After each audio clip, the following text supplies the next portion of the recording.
So good morning, good afternoon, good evening, good night, everyone, depending on where you are in the world. And a very warm welcome to the 7th in our series of Everyday Orientalism talks. This week we've got Professor Morag Kersel talking to us about untold stories at the Museum of the Bible, artifacts, provenance and bias in the contact zone.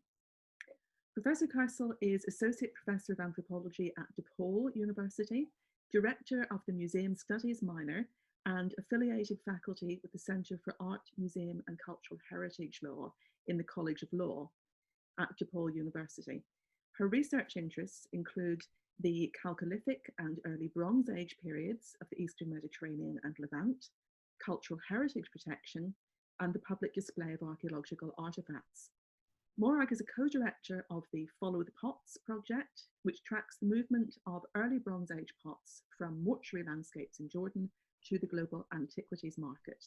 And she's currently at work on a manuscript project, Innocents Abroad, Holy Land.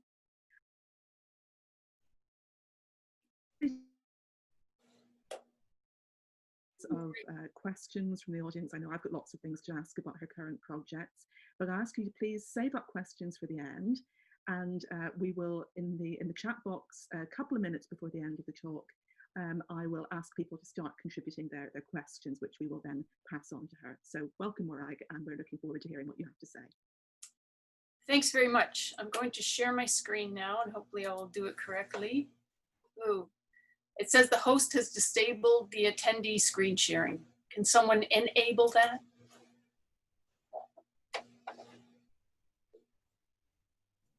My bad, I just did it. Okay, great, thanks. Now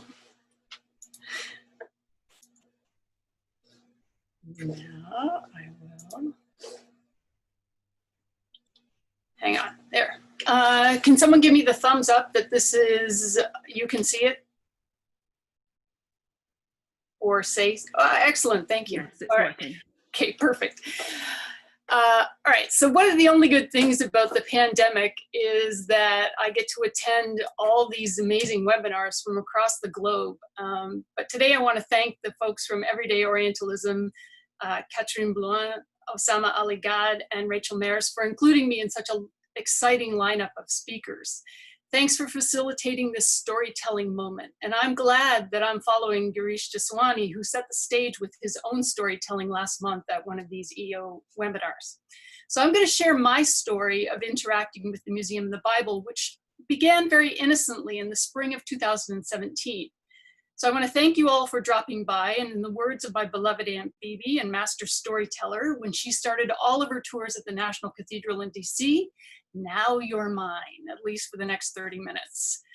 So in order to not okay, sorry, hang on, let me get this. Are you seeing the entire screen, or are you seeing my? We're seeing the PowerPoint with the slides in the bar at the side on the left, and Okay, also great. the main picture. All right, so now you're seeing just this, sorry. All right, so in order not to infringe on anyone's copyright, I've attempted to credit all of the images and ideas. But before I begin my story, I want to acknowledge the trailblazing work of people like Latanya Autry and Mike Morawski of Museums Are Not Neutral, the folks from Museum Detox, people like Elizabeth Barlow, Christina Riggs, Alice Stevenson, Sanchita Balachandran, Alice Proctor, Amar Thornton, Subhadra Das, Heba El-Gawad, and art activist Barbie, and the many others who are committed to social and restorative justice within the museum. Most of my work is inspired and informed and sustained by these activists. So this is my story of the Museum of the Bible, but there are many other stories out there from where I draw inspiration. The insightful work of people like Candida Moss and Joel Baden, Nina Burley, Jill Hicks Keaton, and Kevin Kincannon, and their contributors to their 2019 edited volume. Neil Brody, Michael Press, Sarah Porter have all been invaluable resources. I'm indebted to Patty Gerstenblith for setting me straight on some of the legal aspects and terminologies related to the various complaints, and for discussing the Museum of the Bible ad nauseum for many, many years. There is a brief reading list on the Everyday Orientalism website, and I encourage you to check it out. Today, we're going to look at some of the untold stories in the Museum of the Bible and what they could be doing better in order to mediate injustice in their contact zone. In April of 2017, Professor Jacqueline Weintraub, who's assistant professor of Hebrew Bible at Yale Divinity School, invited me to speak at Brandeis University in Boston. In the abstract for the paper, which was Unmasked: Consequences of Emotional Attachment to Things from the Holy Land, I stated that I would examine the differing strands of emotional attachment to objects and the rival obligations created by the desire to own, to display, and to interpret the material remains from the Holy Land.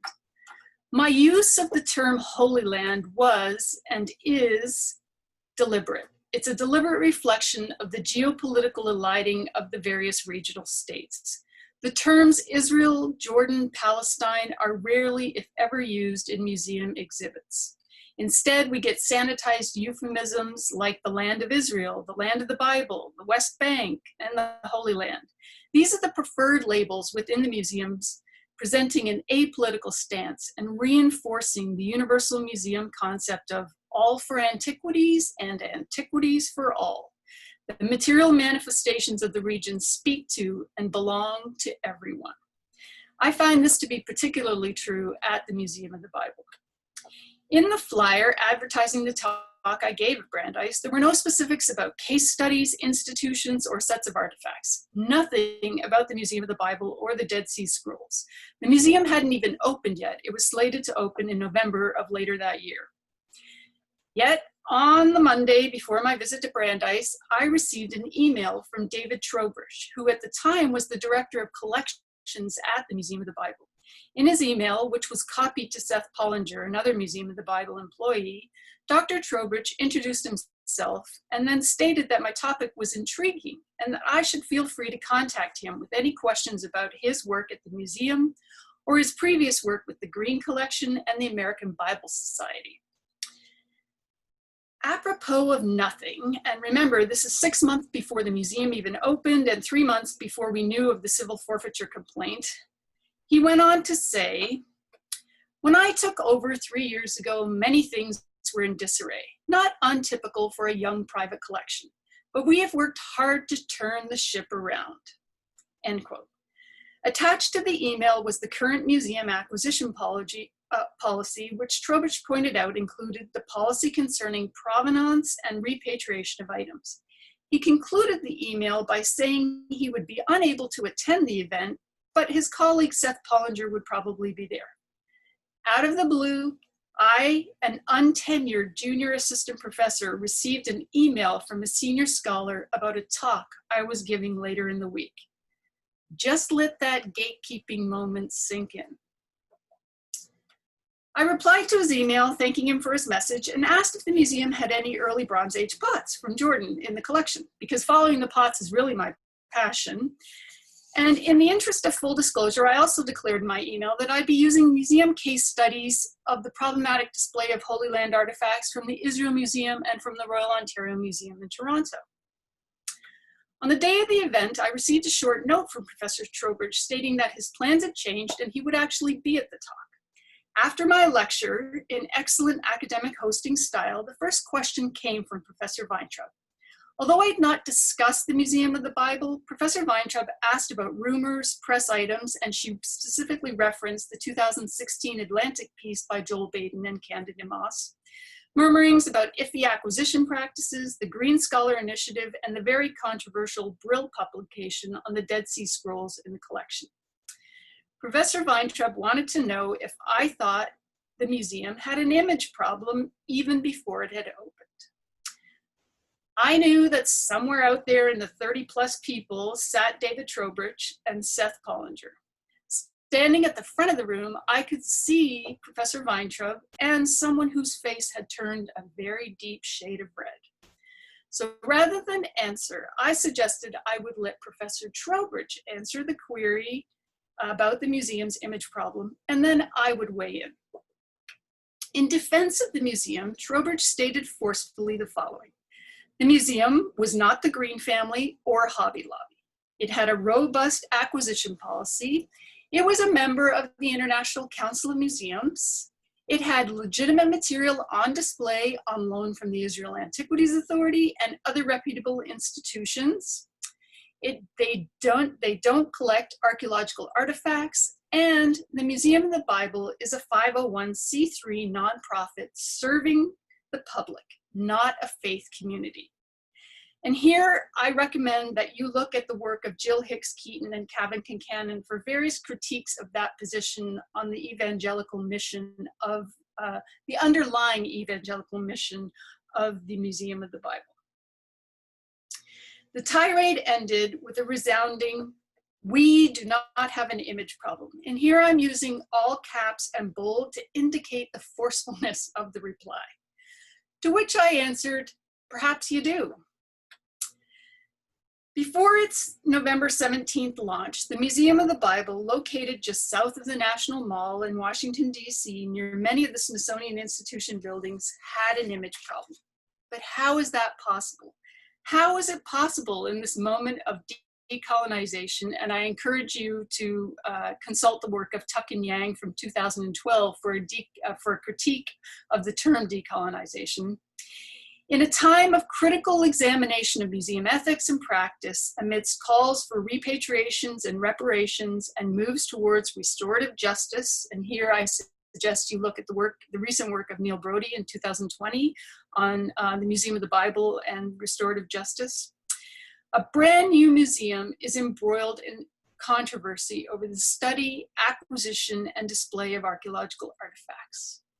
Even though it was established in 2017, the Museum of the Bible is the incarnation of the historical legacy of a 19th century museum in a 21st century world. Not only does the museum have an image problem, I don't believe they're living up to their role of what it means to be a museum in the 21st century, which I would argue is a breach of the public's trust. With access to virtually unlimited resources and archaeological artifacts from the Holy Land, whether privately acquired and donated or on loan from various institutions, the Museum of the Bible could have embraced the new museology as defined by Robin Boast.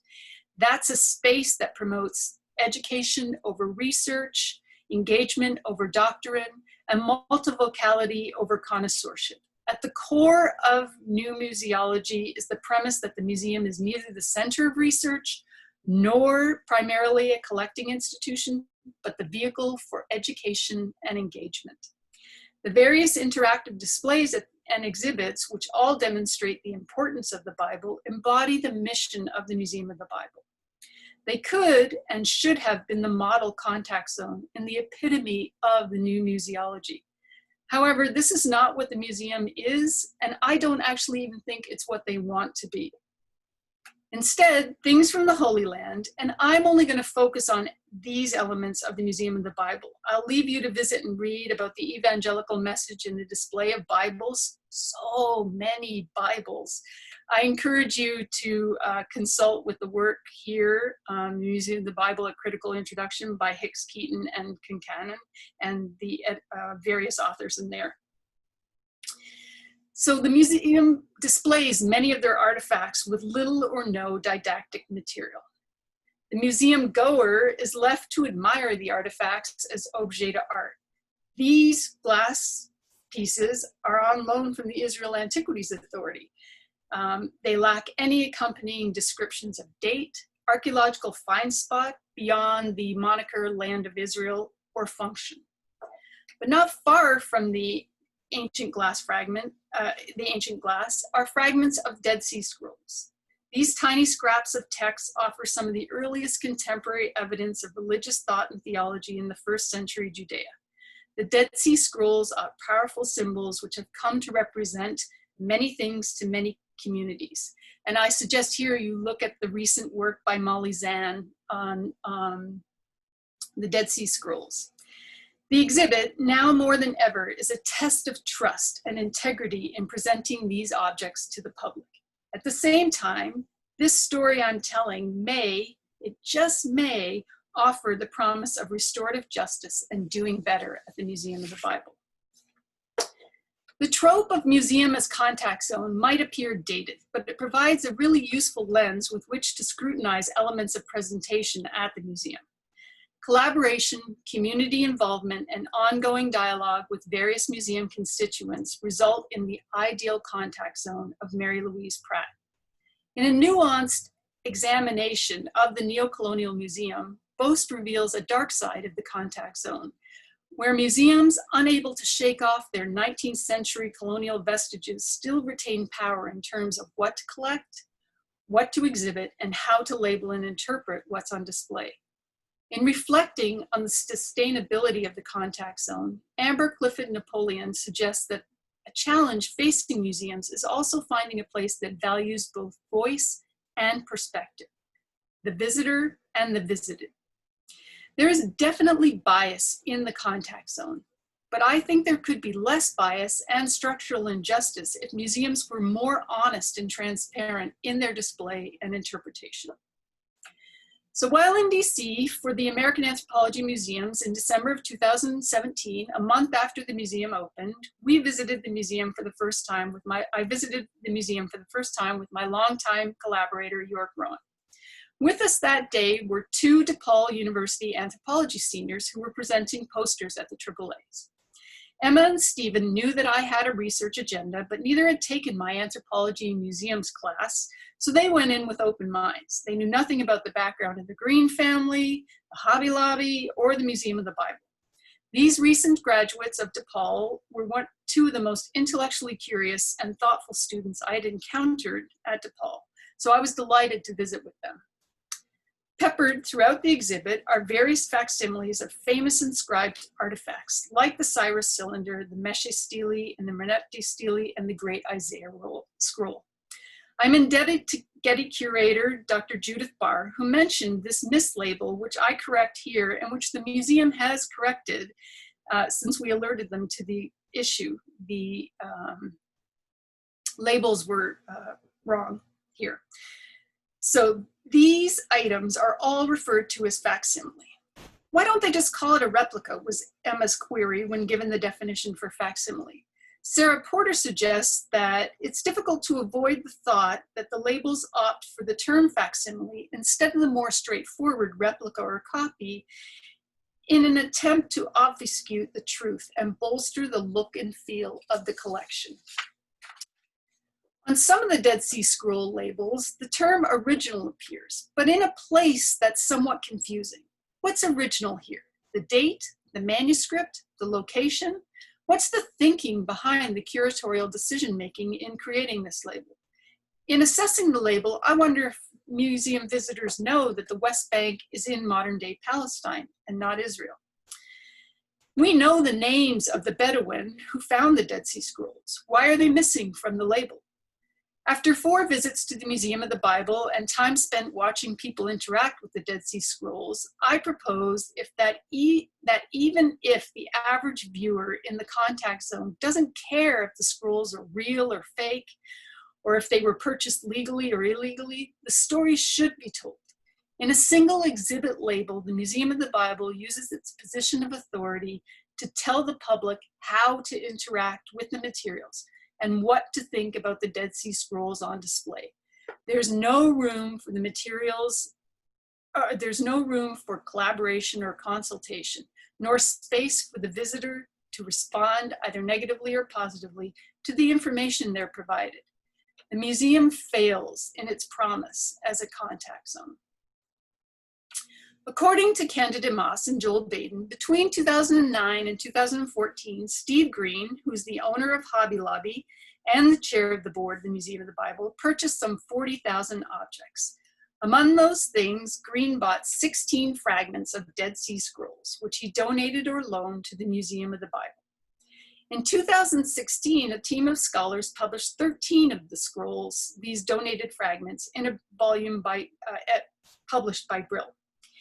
Immediately, noted Dead Sea Scroll scholars across the globe questioned the authenticity of the scroll fragments, which Green purchased from the descendants of the infamous antiquities dealer Kando. And here I direct you to the work of people like Brent Nongbree, Kip Davis, and the lying pens of the Scribe Project and many others who have been working on the post-2002 scroll fragments. Outrage was so loud and so sustained that in the exhibit, the curators were forced to place the following disclaimer, questioning the authenticity of the scrolls on display. To me, this is one of the most honest moments in this museum. On October 22nd, 2018, in a press release issued by the Museum of the Bible, they stated that 5 of the scrolls on display had been confirmed as fakes. Scientific analysis carried out by a lab in Germany on the ink suggests modern forgeries. The museum stated that the 5 fragments would be removed from public display. But rather than removing the pieces, the museum could tell this story. In March of 2020, after a 6-month in-depth scientific investigation, an independent team of experts put together by Colette Lowell of Art Frauds Insights, LLC, revealed that all 16 of the scroll fragments at the Museum of the Bible are forgeries. They should tell this story. Using a variety of imaging and scientific analysis to confirm the forgeries, Lowell and her team then turned their attention to the techniques used to deceive. Their conclusion was that modern writing was applied to small scraps taken from archaeological deposits of leather. The forgers used modern ink on ancient leather. That's a fascinating story. We should be telling this story. Oh, sorry, I got behind myself. It appears that prior to the pandemic, this was what the Museum of the Bible planned to do, but I think they need a little help. Instead of calling it Seeking the Sacred, Acquisition and Authentication, it should be called The Consequences of Buying the Sacred. That's a more honest title for this museum exhibit. So they're doing good, but they could be doing better. They also need a little help on their website. The Museum of the Bible unknowingly displayed fakes. Okay, they're not objects with incomplete provenance. They're actually fake objects in the collection. They should be honest about that. This is the perfect didactic moment to discuss the issues of forgeries, looting, scientific analyses, provenance, and the perils of the antiquities market, whether it's legal or illegal. Archaeological exhibits at the Museum of the Bible provide this perfect educational opportunity to engage in the issues of museums, public trust, politics, religion, and archaeology. Museum of the Bible curators and professionals could tell the stories of buying undocumented artifacts, which turn out to be fakes, as a learning lesson for individual and institutional collectors. They should be honest and tell this story. So in addition to the Dead Sea Scrolls, Museum of the Board Chair Steve Green brought many other objects, which Moss and Baden detail in their 2017 book. Recent work by Neil Brody and Patty Gersonbluth provide additional comprehensive accounts of the Hobby Lobby forfeiture cases, but I'm just going to summarize them here. And hopefully Professor Gersonbluth will tell me if I have mischaracterized anything at a later date. So in July of 2010, Green and his antiquities advisor, Scott Carroll, went to the United Arab Emirates and met with 2 antiquities dealers who were both licensed in Israel, where it's legal to buy and sell antiquities. And they also met with a 3rd dealer from the UAE to examine 1,500 cuneiform tablets, 500 cuneiform bricks, 3,000 clay bullae, 35 clay envelope seals, 13 extra large cuneiform tablets, and 500 stone cylinder seals, all possibly from Iraq. The objects were allegedly an old collection from a family of a 3rd dealer from Israel who was not present at the transaction in the UAE. There were a number of red flags in this and subsequent meetings between Hobby Lobby and the dealers.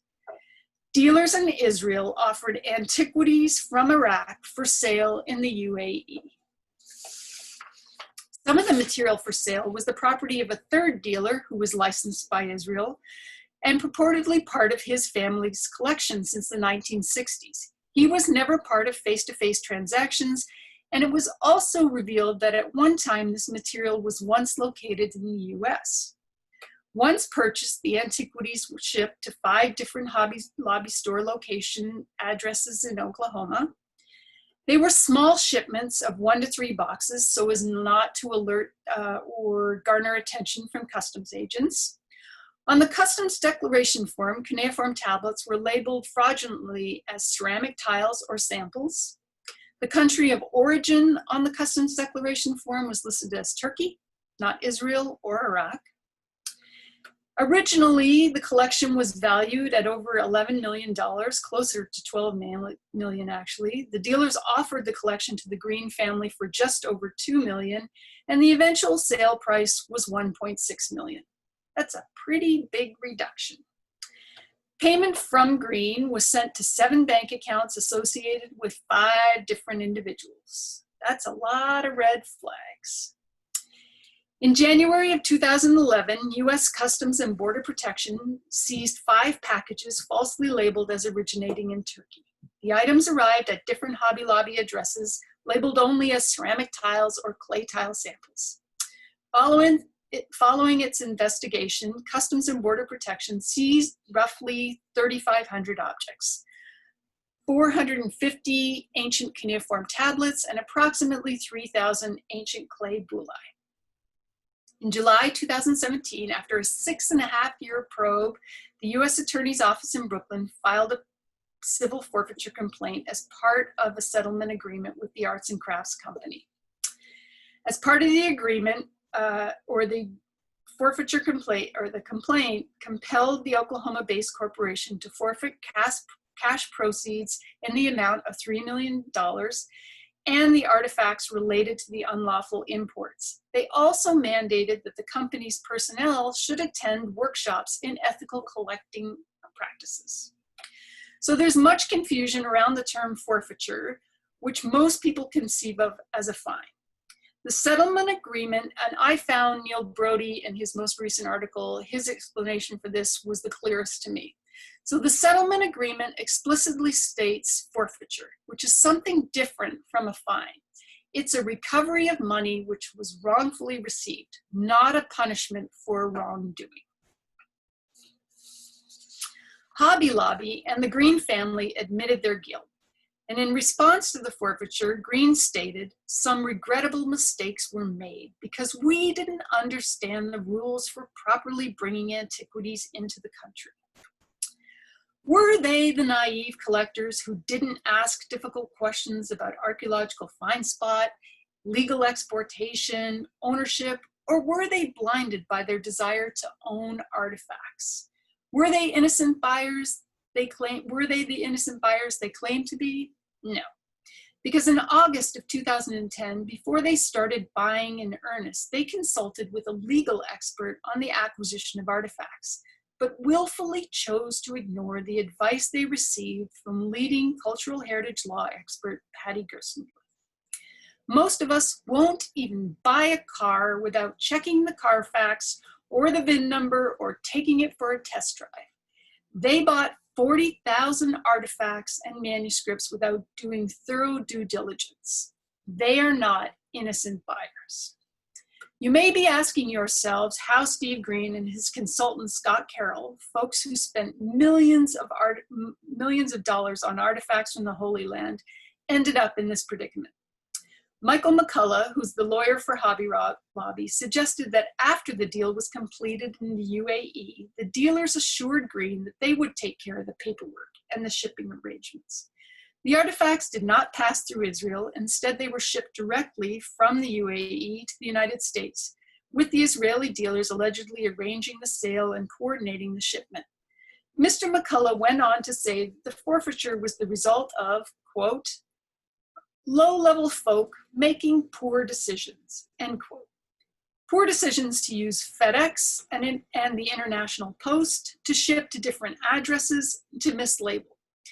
Mr. McCullough did not refer to the poor decision-making of Green not to take the advice of noted cultural heritage expert Patty Gersel against buying any artifacts that may have come from Iraq. While there have been some half-hearted apologies from the museum and from Steve Green, the Museum of the Bible should make a sincere public apology. Knowingly or unknowingly displaying fakes and undocumented artifacts is a very inauspicious predicament for a museum. recall the infamous display of the so-called James ossuary at the Royal Ontario Museum in the fall of 2002. The declaration of a fake inscription by the Supreme Court of Israel resulted in a more conscious and conscientious wrong. In an interview on the 10-year anniversary of the display, Dan Rahimi, who was then the ROM vice president, declared that if they had a chance for a do-over, the ROM would not have displayed the ossuary, making a public acknowledgement of their poor decision-making in the past. The Museum of the Bible should concede visibly that they have had both successes and failures in their display of the artifacts from the Holy Land.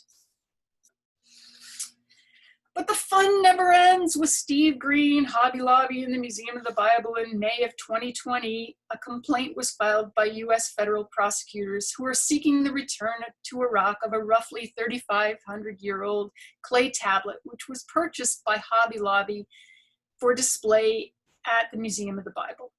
In 2014, Hobby Lobby bought the Gilgamesh Dream tablet for around $1.6 million from Christie's auction house. This rare tablet had virtually no provenance, no archaeological backstory in the sale. The complaint describes the cuneiform tablet, which contains a portion of the Gilgamesh epic, as stolen Iraqi property. The Museum of the Bible did not contest the removal of the tablet, which was on loan from the Hobby Lobby Corporation. In January 2020, on my fourth visit to the Museum of the Bible, I took an image of the empty Gilgamesh Dream Tablet case, and I'm grateful to Professor Gerselmuth, who took an image in 2017 of the item on display. The label suggests a temporary removal, but now that the artifact is the subject of a US government forfeiture case, its removal may not be temporary. The item will most likely result in a repatriation to the Iraqi government. In an effort for greater transparency, the Museum of the Bible should tell the entire story of this tablet. Media reports, rumors, gossip, all contribute to the image problem at the Museum of the Bible. There is much confusion related to the 2017 and 2020 civil forfeitures and the relationship between the Hobby Lobby, the Greens, and the Museum of the Bible. In his defense of the Museum of the Bible at my Brandeis talk, Trowbridge averred that the Museum of the Bible was completely separate from the Green family and from Hobby Lobby. This is patently false, as many, including Baden, Moss, Hicks Keaton, and Kincannon, just to cite a few, have documented. According to Moss and Baden, the motivation behind Green's acquisition of these artifacts was not for personal enjoyment, but for eventual donation and placement in the collection of the Museum of the Bible. Despite the efforts of the management of the Museum of the Bible to make a well-defined distinction between the Green collection and the Museum of the Bible, it's difficult for anyone to understand the intricacies of this complex kinship chart. And remember, I'm an anthropologist, so I put together a kinship chart. Steve Green, head of Hobby Lobby, is the founder and current chairman of the board at the museum. The Museum of the Bible should be transparent in the website and in the museum about this relationship. There should be clear, informative labels discussing the origin stories of the Greens as collectors, the objects on display from other institutions, the founding of the museum, the mission, and including a frank discussion about the relationship between the Green family, Hobby Lobby, and the Museum of the Bible. How does a museum do better? In the Museum of the Bible press release of March 26, 2020, Steve Green, as chair of the board, made a public statement about his past acquisitions. While still maintaining an air of naivete and offering a non-apology, Green announced that the Museum of the Bible had identified thousands of artifacts with insufficient provenance from Egypt and Iraq, which would be returned.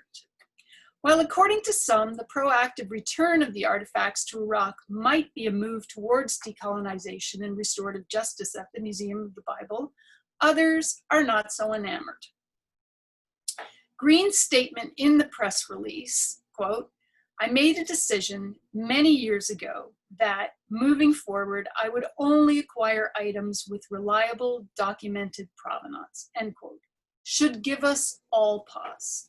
A newly configured contact zone at the Museum of the Bible would make very clear the connection between consumer demand, even if the demand comes from the board chair, and the ongoing destruction of archaeological sites, objects, and the archaeological context. And more importantly, local populations who are denied access to their past.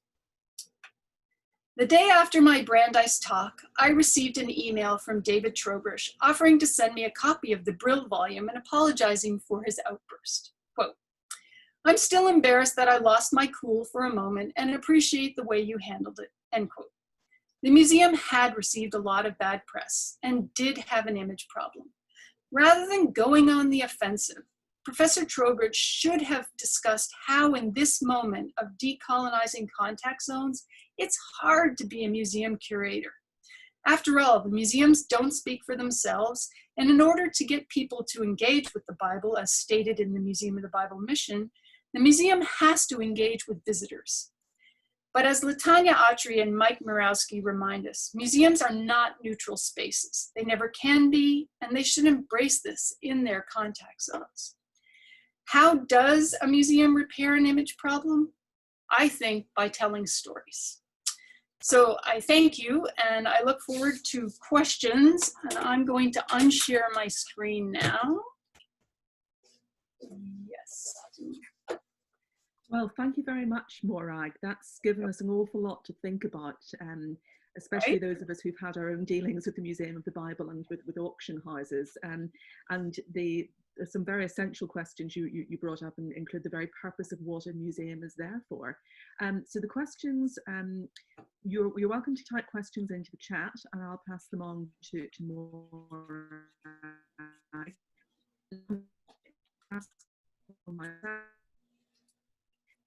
Very constructive about things that you suggest that the Museum of the Bible can do better. Do you think it's redeemable as an institution, ultimately? So I would say, and all the museum professionals who might be on this talk may agree or disagree. I mean, I have to believe that they are redeemable. I mean, because otherwise our museum's just going to go away. What I find, I think, most disconcerting about the Museum of the Bible is that they're brand new, and they had a chance to start out the gate as a decolonized institution or as a better institution, but they didn't choose to take that route. And now, I mean, we can all understand why they may or may not have chosen that, but I think they could certainly do a whole lot better. Thank you. So we've got our first question in the chat box here. This is from Jackie Mann, who is wondering that while the Museum of the Bible is a glaring example of bias in museums, all museums, as you mentioned a few times in your talk, are inherently biased, never neutral. Every decision made about the display of objects reflects some degree of gatekeeping and bias. I've often felt like modern museums should be held responsible for addressing this in some way, perhaps even just with a panel at the entrance, summarising their histories and biases until a day when these issues become more common knowledge. Do you have any thoughts on something like this, whether at the Museum of the Bible or generally? Do you think that the public might react to the knowledge that they may be being misled by museums? Thanks, Jackie, former student. Thanks for that question. It's an excellent question. So here's the way I always think about these things. So my mother-in-law, Fran, is an avid museum goer. She lives in Washington, D.C. She goes to museums all the time. Well, she did pre-pandemic. And I wonder, so would she read a panel like that if she was going into a museum? Or how effective would it be to put up a text panel like that? Like, how many people would actually read these things?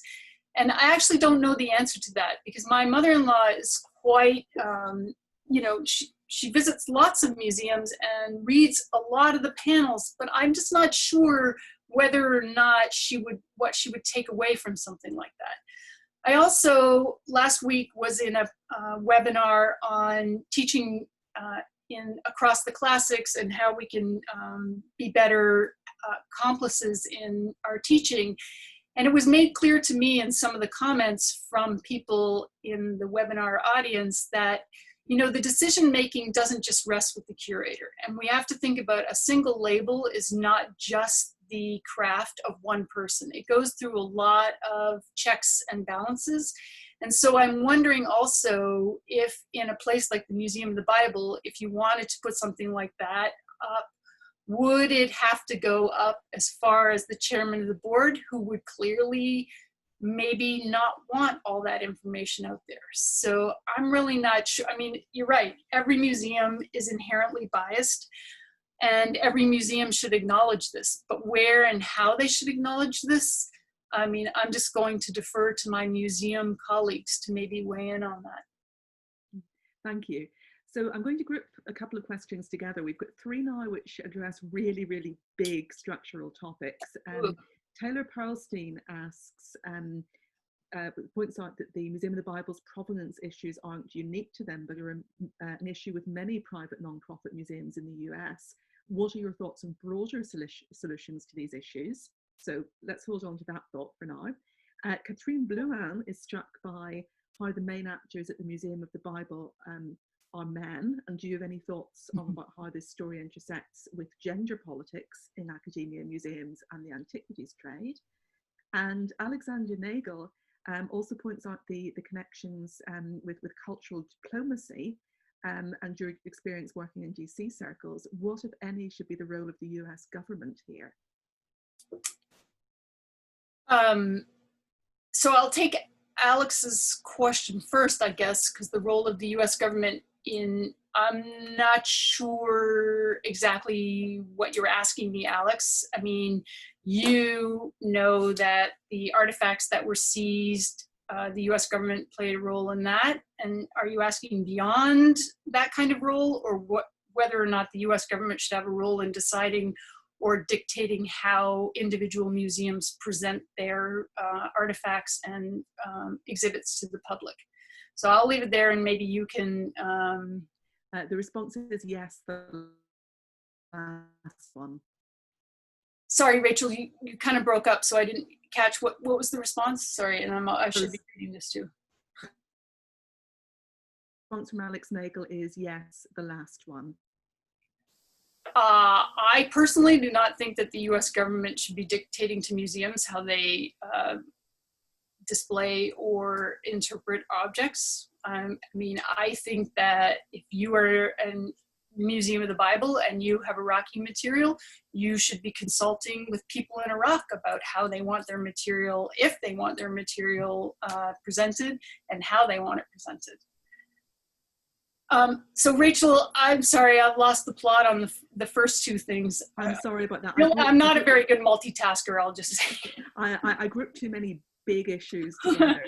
There was the question from Taylor about broader solutions to issues of provenance in private non-profit museums in the US. And then there was Catherine's point about the role of gender politics. Oh, right, the gender. Right, okay, so provenance, right. So if you are Steve Green and you have a lot of money and you're gonna buy 40,000 artifacts, and let me just say, earlier in the 2000s, one scrap, Dead Sea Scroll scrap, sold for over $1 million. So if you want to think about how much money Steve Green spent on the artifacts, the 40,000 artifacts, you know, he did the right thing by asking for legal advice from the world's leading expert on whether or not he should be buying anything from Iraq. And yet, they chose to ignore that information and to go ahead and do this. So now they are in the position of having to proactively or reactively repatriate and forfeit all kinds of artifacts and proceeds. So I think that the role of provenance, I mean, I don't understand how museums or individuals, because, you know, it's not just museums, it's individuals who are donating their collections to museums also, why people don't take greater care and do more due diligence.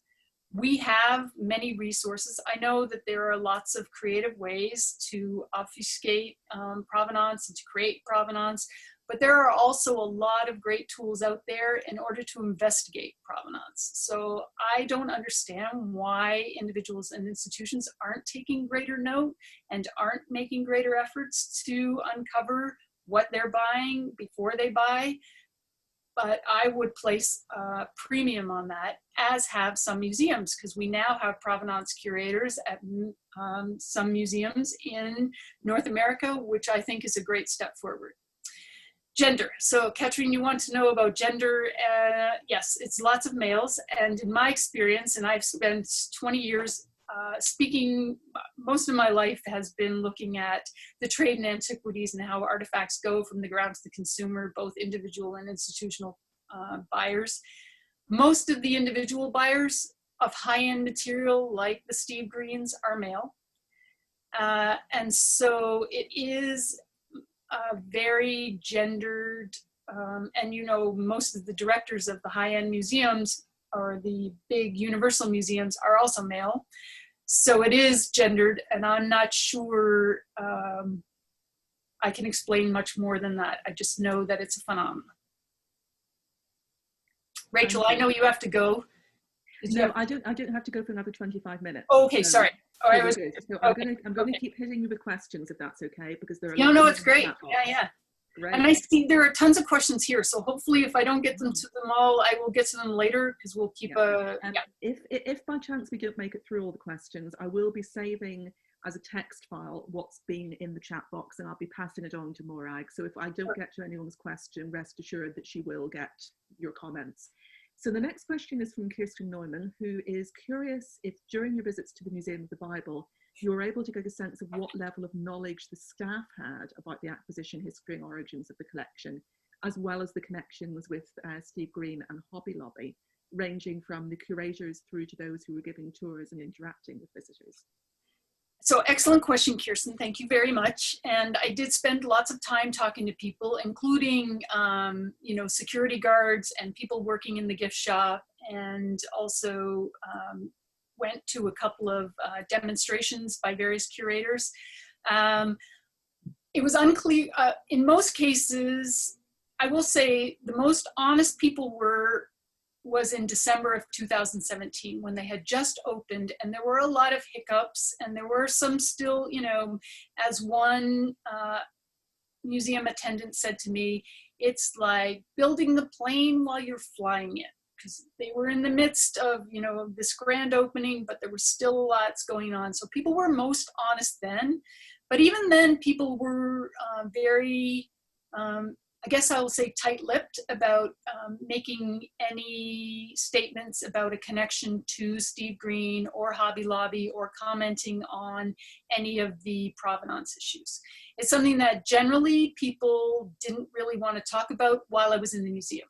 Later, if I was at, I gave a paper at SBL, and I also gave a talk, another talk about the Museum of the Bible, and there were some people from the Museum of the Bible there, and those curators were willing to talk about, you know, how they were making efforts by hiring someone like Tom Klein as their counsel, and they were doing more work on provenance. And I would direct you to the work of to the blogs and the writings of Michael Press, who's been following this pretty closely, about how the Museum of the Bible has put more provenance information about their artifacts on their website, and they have been making greater efforts.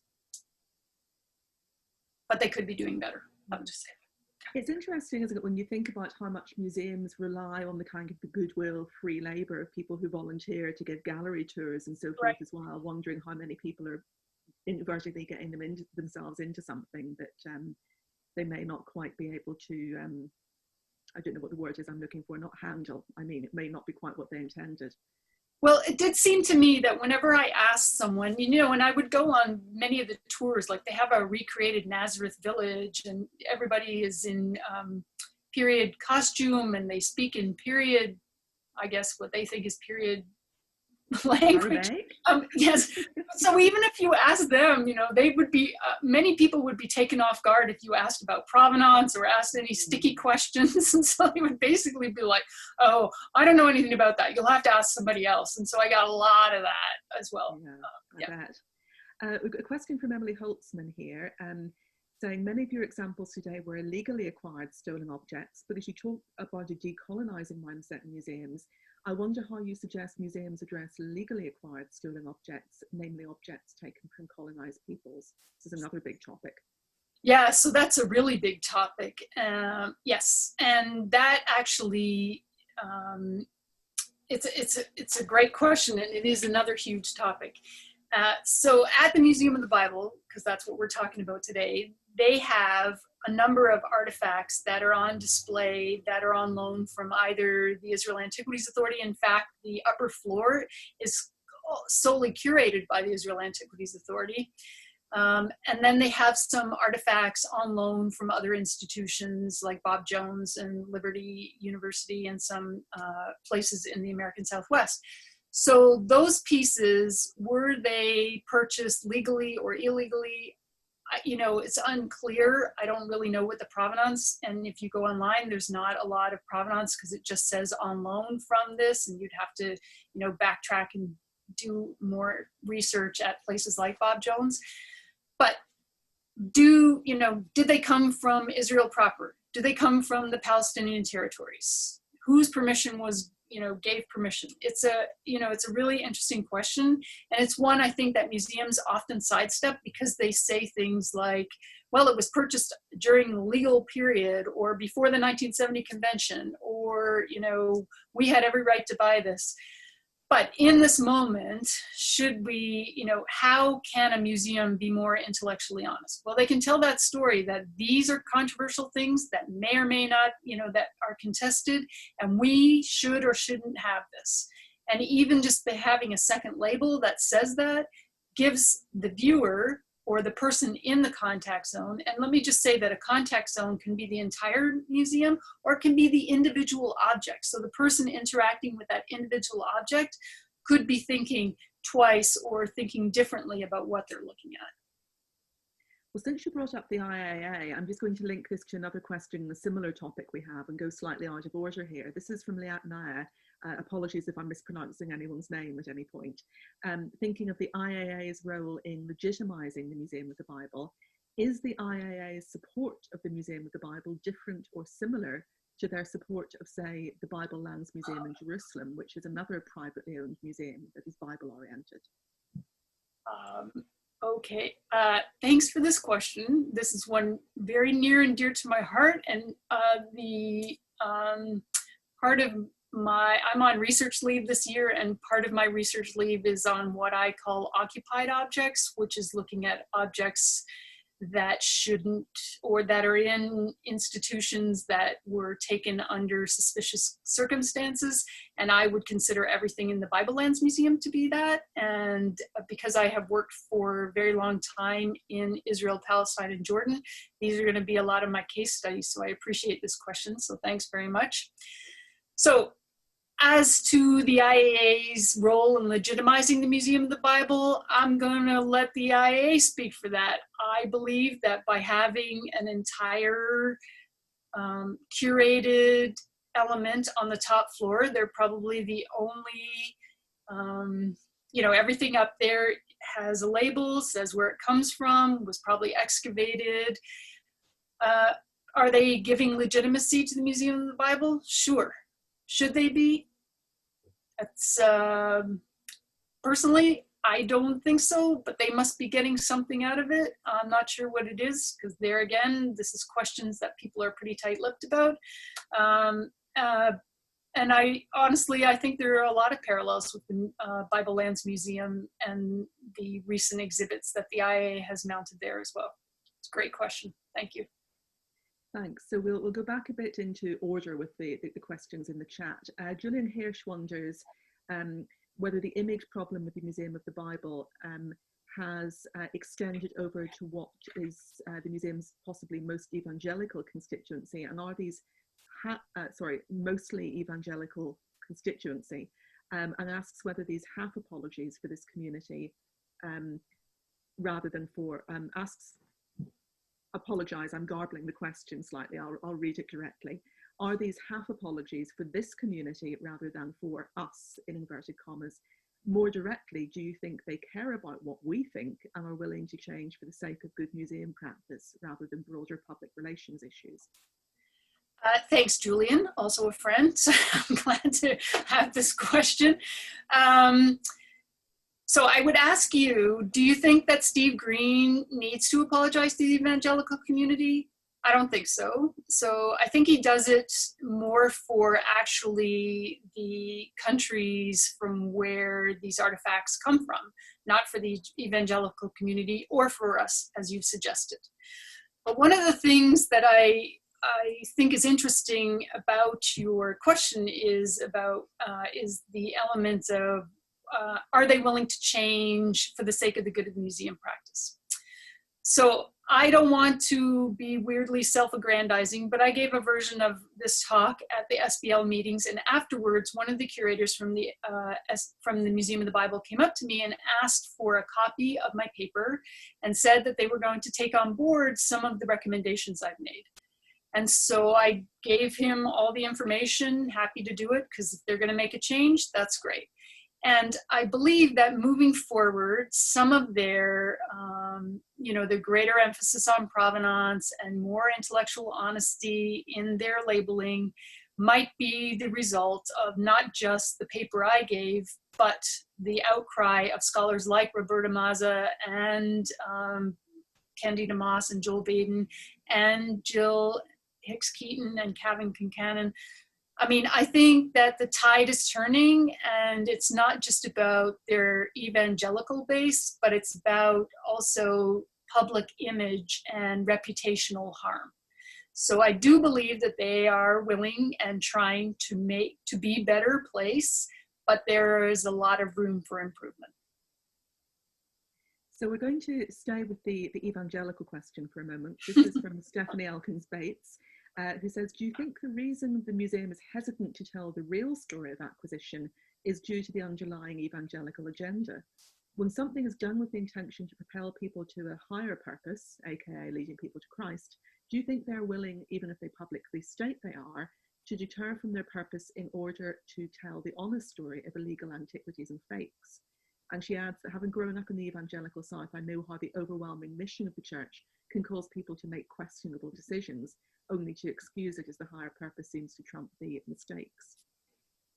Thanks, Stephanie. Excellent question. I actually, because I don't know as much about the evangelical mission or purpose, I'm going to tell you that you really need to get a hold of the edited volume by Jill and Kevin, because there are some really great papers in there that address not just the exhibiting of the archaeological material. There are a couple of chapters on that, but there are a lot of chapters about the other elements at the museum, because I'm only talking about one small portion of the entire museum, because the museum is so much larger than what I've just presented to you.